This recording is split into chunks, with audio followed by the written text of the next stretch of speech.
22 minutes past midnight. The North Sea, 60 miles northwest of Heligoland.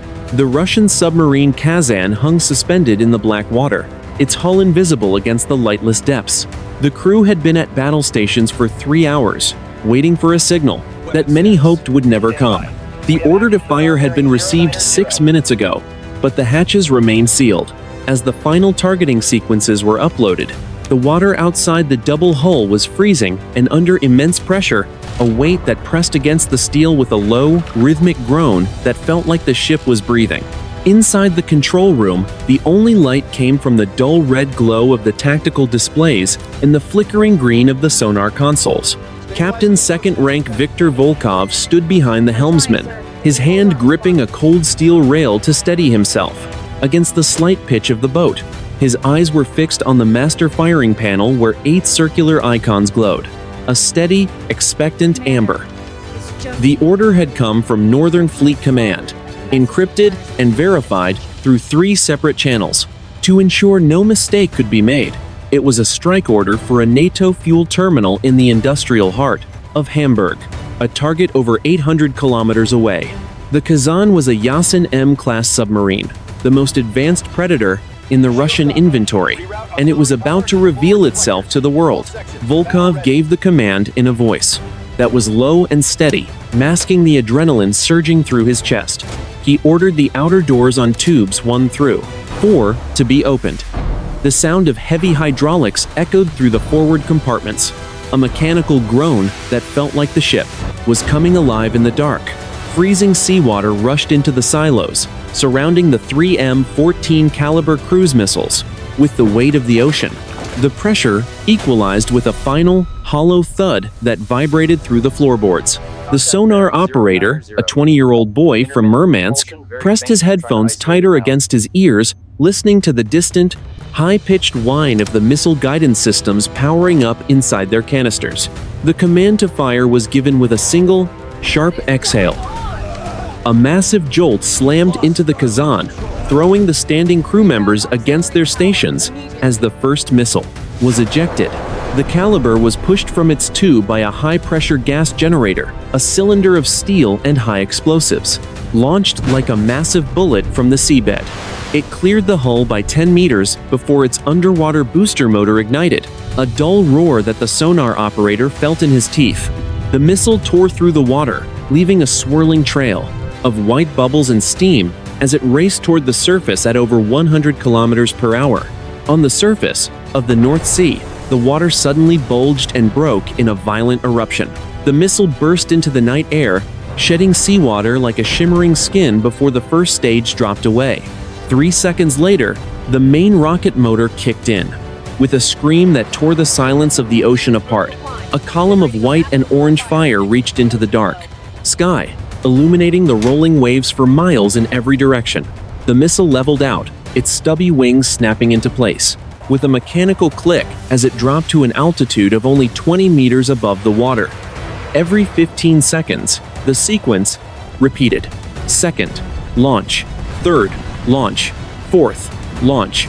Every time a missile left the tube, the 13,000-ton submarine shuddered, as if it were being struck by a hammer.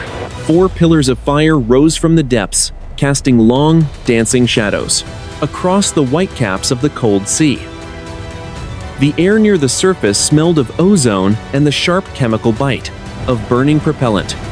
The 4 missiles formed a tight line, their onboard computers communicating with each other to coordinate their arrival at the target.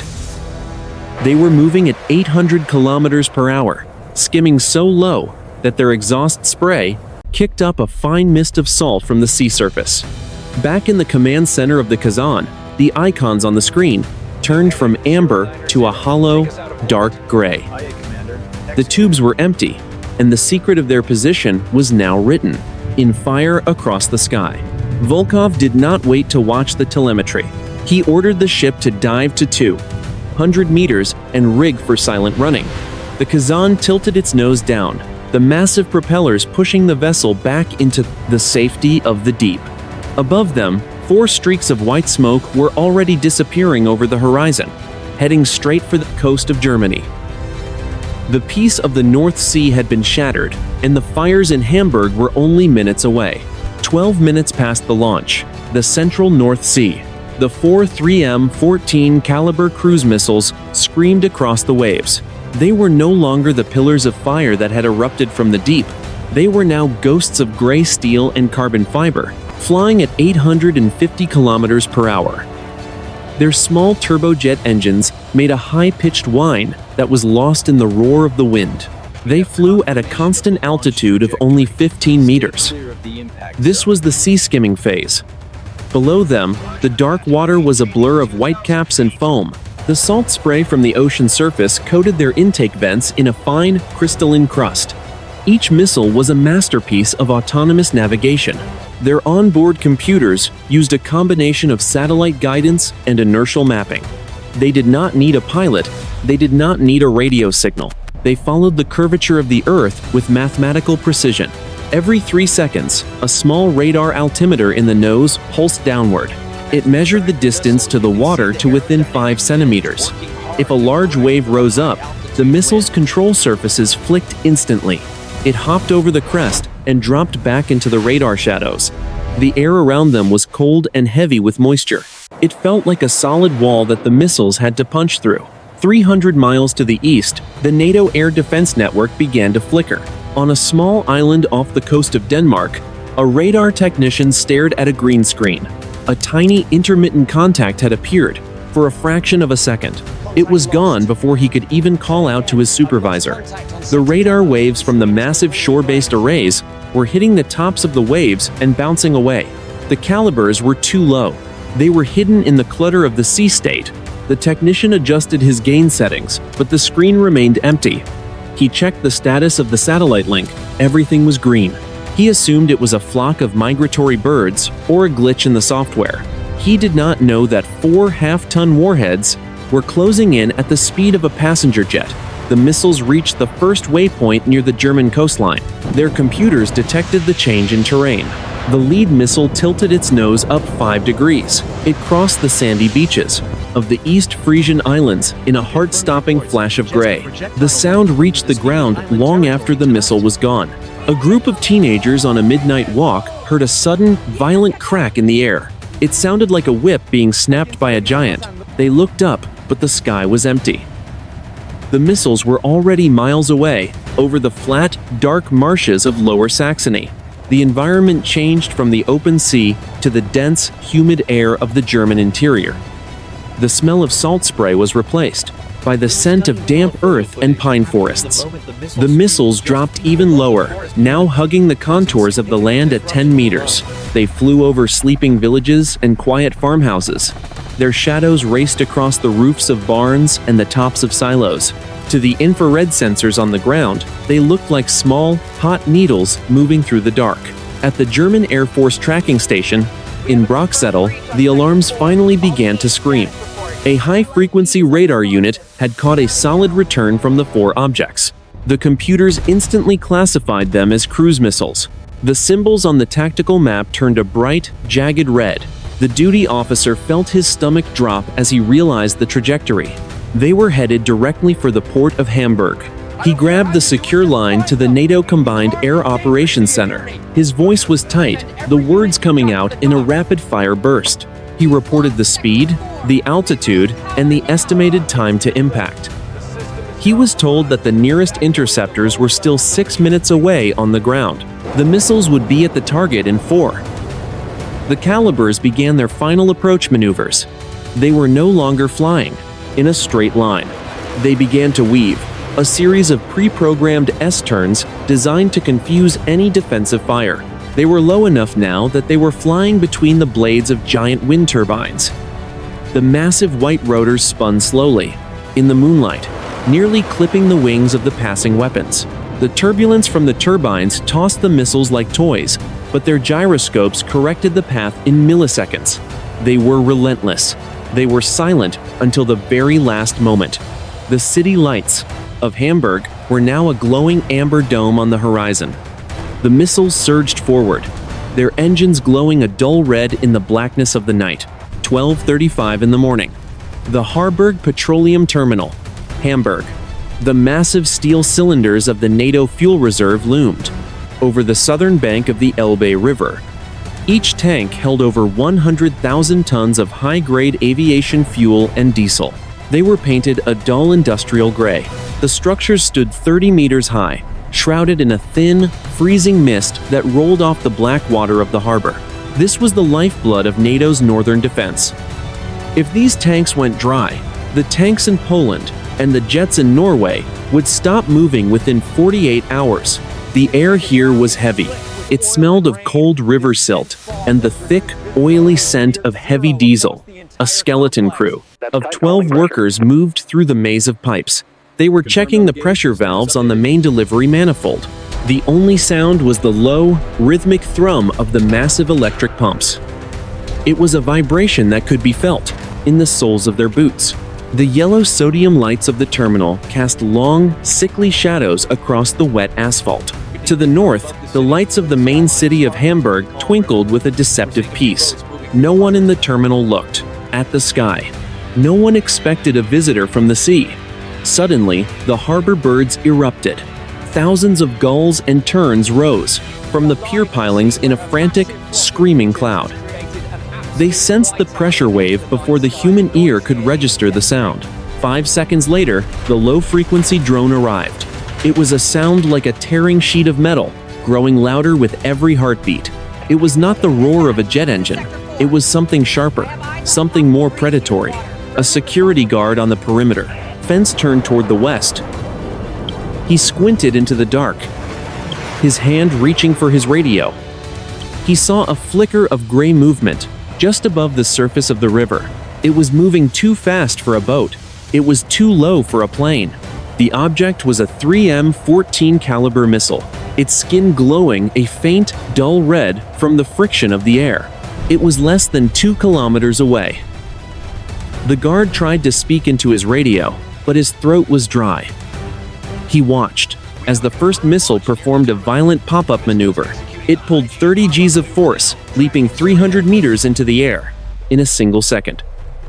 At the apex of its climb, its internal seeker head locked onto the largest thermal signature in the sect, terminal. The missile tilted its nose down. It was now aimed directly at tank number 7. The environment in the terminal changed instantly. The quiet industrial hum was shattered by the scream of the incoming warheads.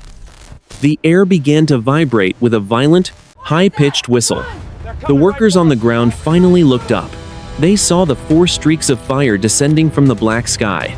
The missiles looked like falling stars, but they were filled with 450 kilograms of high explosives.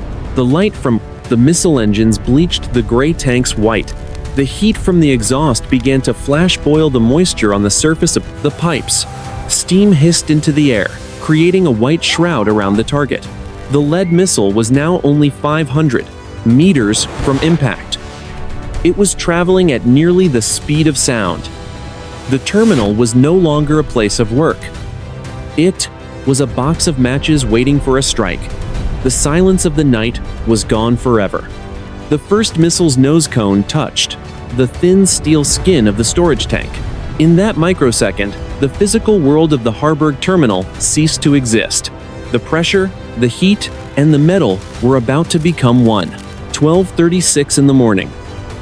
A German air defense battery 5 miles south of the Elbe River.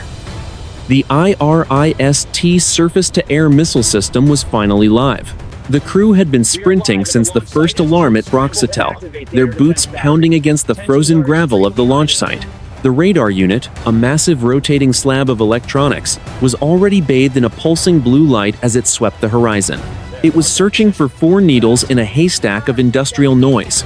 The air was biting cold, smelling of ozone, and the sharp, metallic scent of the nearby marshland. The radar operator slammed his palm onto the engagement console. He had 4 solid locks. The targets were less than 10 kilometers away and dropping. They were so low that their returns were almost lost in the reflections of the city's high-rise buildings. He didn't wait for permission from higher command. The rules of engagement were clear for an incoming cruise missile strike. He flipped the red safety cover and pressed the launch trigger. A massive roar shattered the silence of the countryside. The first interceptor missile shrieked off its vertical rail, a white column of fire punching into the black sky. 2 seconds later, a second missile followed, its rocket motor illuminating the surrounding forest in a blinding flash of orange. The heat from the launches was so intense it withered the grass for 20 meters around the truck. The smell of burning chemicals and hot iron filled the air. The interceptors were moving at 3 times the speed of sound. They pulled 20 Gs as they leveled out, their infrared seekers cooling to absolute zero to find the hot exhaust of the Russian Kalibrs. The German crew watched, the tactical screen with wide, unblinking eyes. 2 green dots raced toward 4 red dots. The geometry of the intercept was perfect. 3 miles away, the first Kalibr detected the incoming threat. Its onboard computer triggered a frantic defensive maneuver. The cruise missile rolled 90 degrees and dived toward the surface of a small lake, trying to use the water's reflection to blind the interceptor. It wasn't fast enough. The IRIS-T missile adjusted its fins, in a millisecond, diving after its prey. The collision happened 500 feet above a quiet residential suburb. There was no sound at first, only a silent white flash that turned the midnight sky into noon. Then the shockwave hit. The detonation of the 2 missiles shattered windows for 3 blocks. A rain of burning debris, some of it still glowing white, fell into the trees. 1 red dot vanished from the radar screen. The first Kalibr was gone, but 3 missiles remained. They were now less than 2 minutes from the Harburg terminal. The second interceptor missed its target by only 10 meters, its proximity fuse failing to detonate in the chaotic radar environment of the city. The German operator cursed, his hands shaking as he reached for the manual override. He tried to lock the 3rd and 4th missiles, but they were already too close to the tall cranes of the Hamburg port. The air over. The Elbe was now a chaotic mess of smoke and heat. The smell of burnt propellant hung heavy over the water. The remaining Russian missiles were weaving between the support pillars of the Kolbrand bridge. They were so low that the wake from their engines was kicking up a spray of river water that looked like silver dust in the moonlight. The German defense battery had fired its best shot, and it hadn't been enough. The path to the fuel tanks was wide open. 12:37 in the morning, the final 1,000 meters of the Elbe River. The 3 remaining 3M14 Kalibr cruise missiles were no longer stealthy intruders. They were screaming kinetic engines of destruction, their turbojets pushed to the absolute limit of their design. The air around the missiles was a chaotic swirl of heat and pressure, the sound of their passage reflecting off the steel surfaces of the massive harbor cranes and the concrete warehouses of the port of Hamburg. Below them, the river water was whipped into a frenzy, a white wake following the missiles like the tail of a comet. The amber lights of the city were now a blur, a tunnel of gold and black that led straight to the heart of the NATO fuel reserve. Inside the terminal, the automated alarm systems finally caught the high-frequency acoustic signature of the incoming warheads. Sirens began to wail, a low, mournful sound that was instantly drowned out by the roar of the river. The 12 workers on the night shift had no time to reach the reinforced bunkers. They were caught in the open, standing on the elevated catwalks and the asphalt loading bays. One man, a senior technician, looked up and saw the 3 streaks of red-orange light clearing the top of the Kolbrand bridge. He didn't run. He simply stood still, the cold wind of the river biting at his face one last time. The lead missile's onboard computer reached the final strike point. It triggered a sudden, violent downward pitch. The nose of the Kalibr, containing 450 kilograms of high-capacity explosive, pointed directly at the center of tank number 7. The air in front of the missile was compressed into a solid wall, the friction heating the ceramic nose cone to over 1,000 degrees. The first warhead punched straight through the 2-centimeter steel skin of the tank, the metal tearing like wet paper. There was no immediate sound, only a massive, silent compression of the air. A microsecond later, the detonator triggered the main charge. The 450 kilograms of explosive erupted inside the pressurized environment of the tank, which was filled with 100,000 tons of high-octane aviation fuel. The tank did not just burn, It shattered. The 6-ton steel roof was sent flying 400 feet into the air, spinning like a massive jagged coin before it crushed a nearby warehouse. A pillar of white and blue fire, fueled by the vaporized kerosene, roared 300 meters into the black sky. The heat was so intense that the asphalt on the ground 50 meters away began to liquefy and bubble. The second and third missiles struck 2 seconds later. One slammed into the main delivery manifold, the central hub where miles of high-pressure pipes connected the tanks to the harbor piers. The impact severed the 300mm steel lines, instantly sending a spray of burning diesel across the entire terminal. The third missile hit tank number 9, its warhead detonating against the lower reinforced hull. The tank wall split along the weld seams, and a wall of liquid fire, 5 meters high, surged across the loading docks. The shockwave from the triple impact hit the remaining workers like a physical blow. The blast wave threw men off their feet, tumbling them across the concrete like leaves. One security guard was flung through a plate glass window, the pressure compressing his chest until his lungs failed. The heat blast washed across the deck of a nearby barge, the temperature rising so fast that the paint on the hull blistered and peeled in a single second. The sound of the explosion was a deep, earth-shaking detonation that cracked eardrums and shattered every window within a 2-mile radius of the terminal. Black smoke, thick with the smell of burning oil and chemicals, boiled out of the ruins. The fire was so large it created its own weather system, a localized hurricane of heat that sucked the oxygen out of the surrounding streets. The terminal was gone, replaced by a churning lake of fire that reflected off the underside of the low clouds, turning the entire sky over Hamburg a hellish, bruised purple. The secondary explosions were already starting, the smaller storage tanks cooking off as the heat reached them. The silence of the night had been replaced by the roar of an unquenchable inferno. 12:45 in the morning. The Harburg petroleum terminal was no longer a functional military asset. It was a jagged crater of liquid fire that could be seen from the edge of the stratosphere. The 3 missiles had done more than destroy the tanks. They had fundamentally altered the geography of the southern Elbe. The heat from the central inferno was now so intense that the structural steel of the neighboring warehouses began to lose its integrity. The massive girders groaned and twisted like dying animals, finally buckling and collapsing into the sea of burning kerosene. The sound of the twisting metal was a high-pitched shriek that cut through the roar of the flames. The air for 3 miles downwind was a toxic soup of black soot and unburned hydrocarbons. The smoke was so thick, it blotted out the stars, creating a localized pocket of absolute darkness broken only by the pulsing orange glow of the fire. The smell was a suffocating mixture of scorched earth, vaporized plastic, and the heavy, cloying scent of raw crude oil. Every breath taken by the first responders on the perimeter felt like inhaling liquid needles. The heat was a physical wall.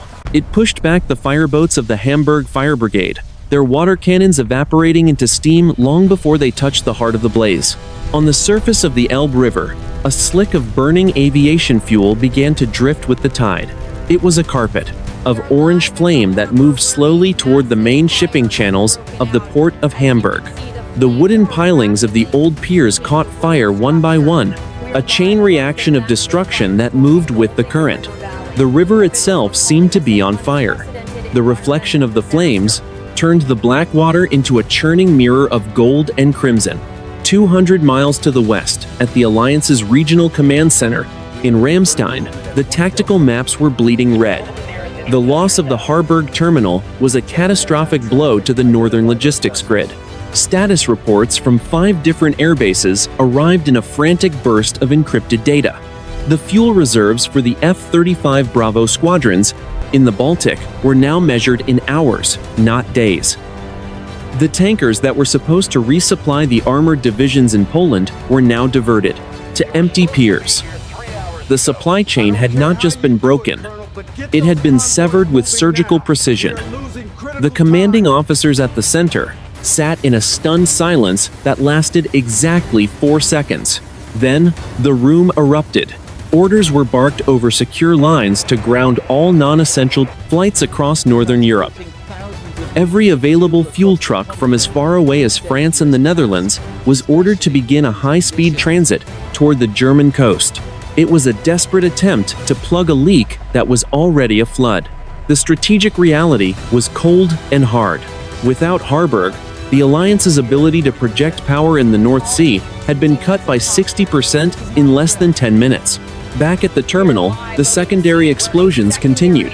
A smaller tank filled with chemical additives cooked off with a sharp, green-white flash that sent a shockwave across the river.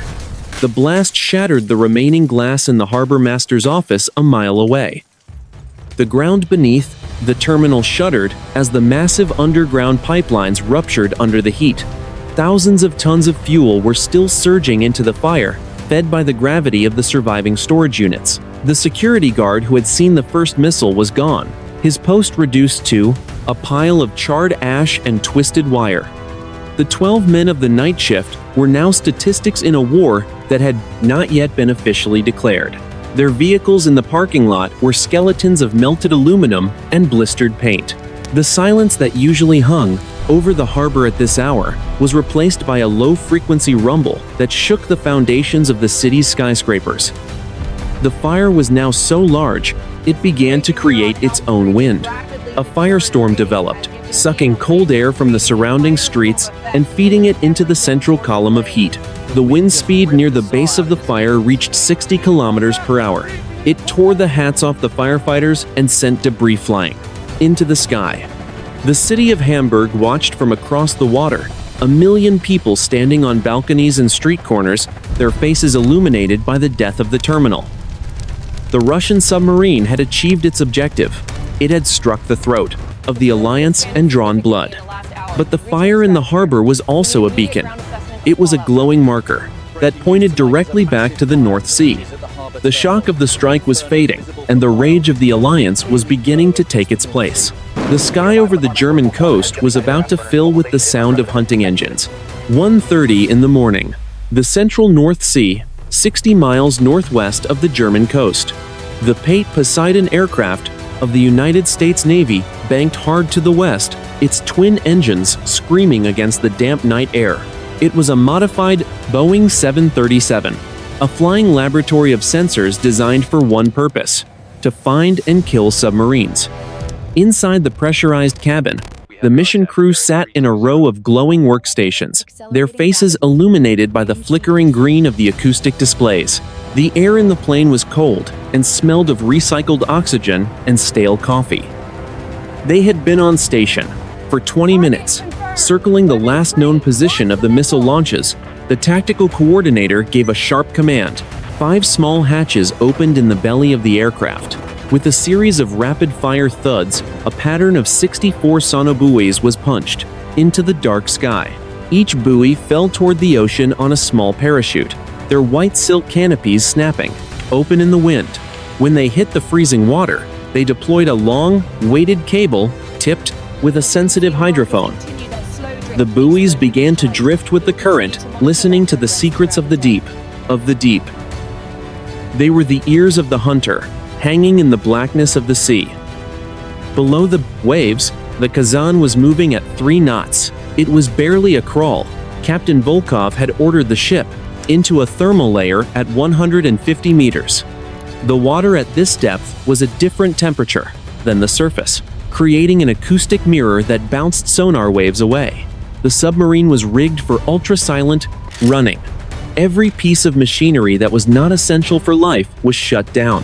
The crew moved in socks, their voices never rising above a whisper. The air inside the hull was thick and smelled of ozone and human sweat.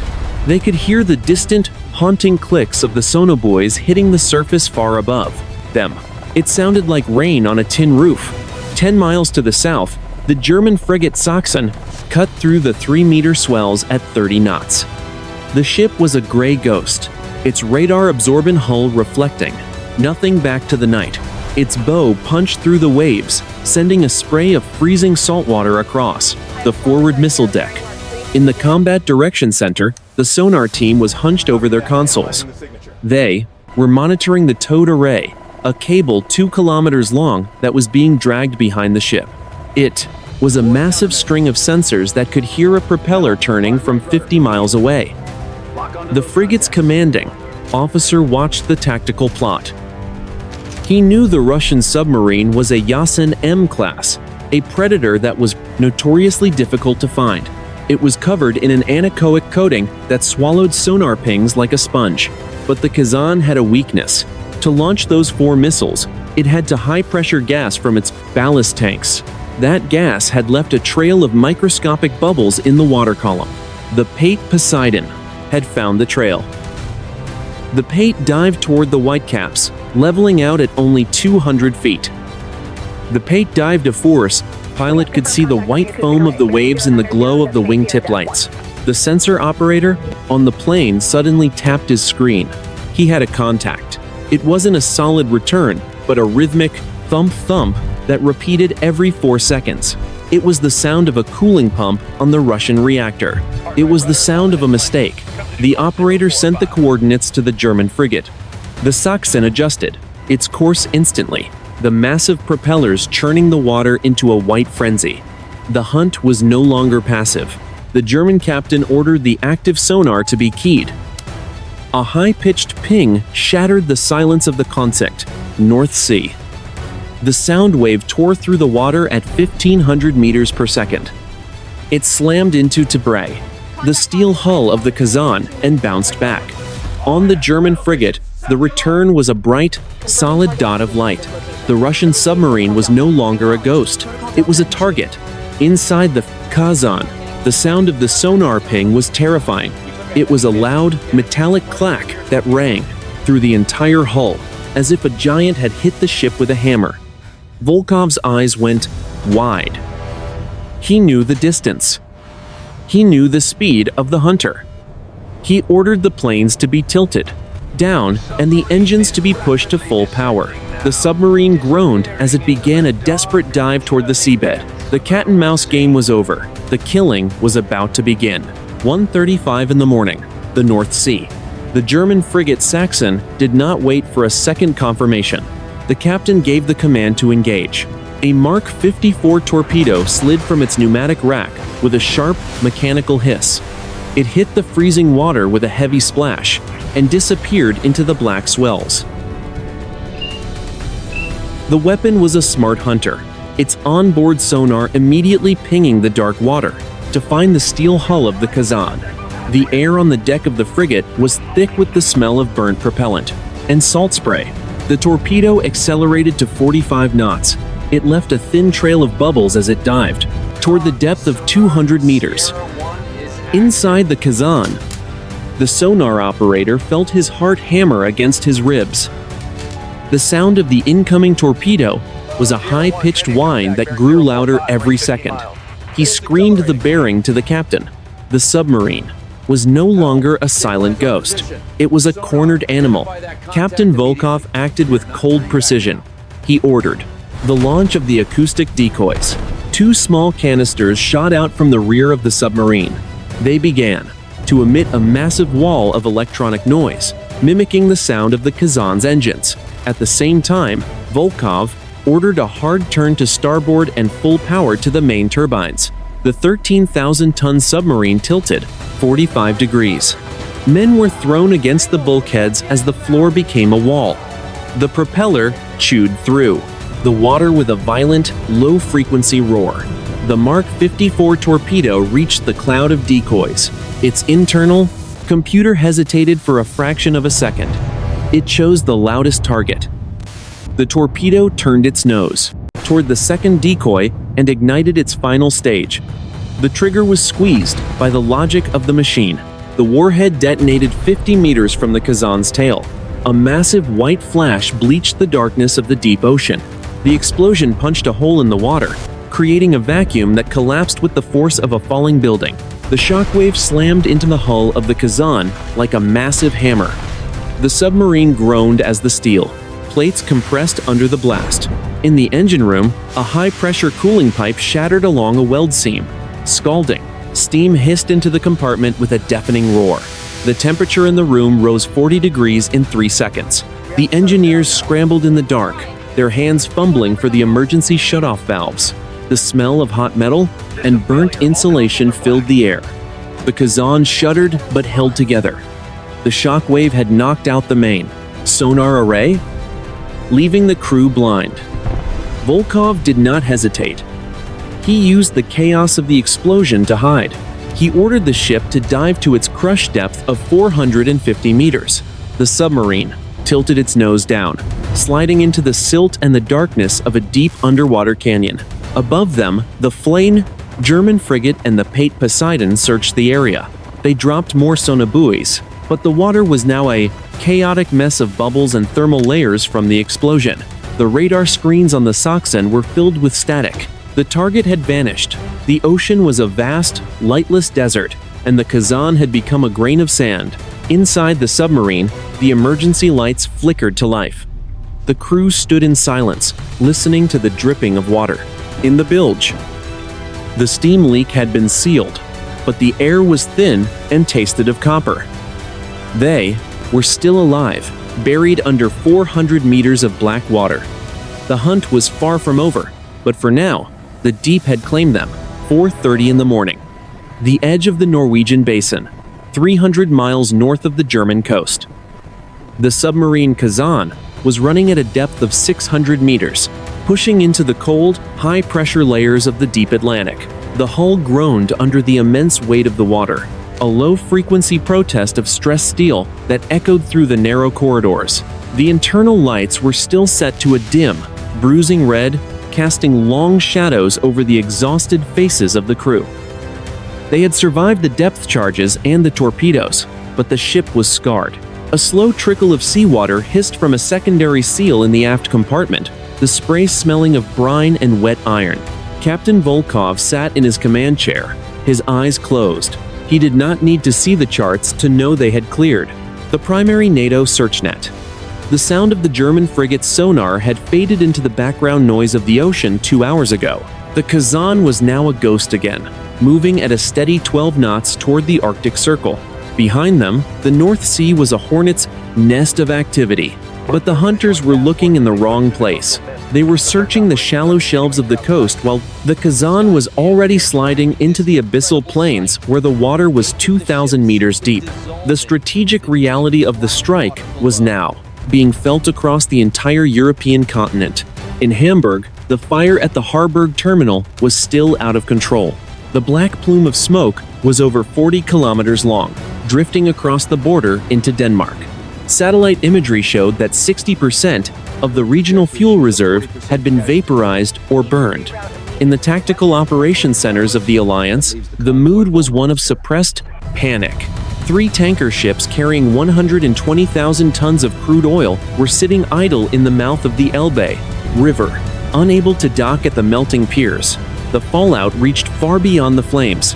At air bases in northern Poland and the Baltic states, the sorties of F-35 and Eurofighter jets were being cut by half to preserve what little fuel remained in the local bunkers. The armored divisions that were supposed to move toward the eastern frontier were stalled on the highways, their heavy transport trucks waiting for a resupply that would not arrive for another 72 hours. The Russian strike had not destroyed an army, but it had paralyzed one. The alliance was bleeding from a wound that was invisible but deep. Inside the Kazan, the mood was not one of triumph, but of grim survival. The air was thick and tasted of copper from the emergency repairs. The medical officer was treating 3 men for steam burns, their skin covered in white bandages that stood out against the red light. The sound of the hull creaking was constant, a reminder that they were operating at the very limit of the ship's design. Every man on board knew that if they were found, now there would be no second escape. They were thousands of miles from the safety of the Northern Fleet, with a damaged cooling system and a crew that had not slept in 2 days. Volkov opened his eyes as the sonar operator reported a change in the water temperature. They were crossing the Greenland-Iceland-United Kingdom gap, the gateway to the high Arctic. The water here was freezing, nearly 0 degrees. At this depth, the cold was a shield. It changed the way sound traveled, making the submarine even harder to detect.